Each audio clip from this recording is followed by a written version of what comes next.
Okay. All right, so the second way of doing it for the front hooks is to use these ones instead of the extension strap. So if you want to use this part to extend, press the red and then pull,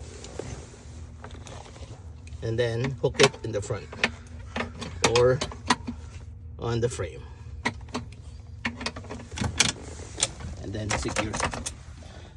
So that's it, and then do the same on the other side. All right, thank you. All right, now to unhook the back of the hooks wheelchair.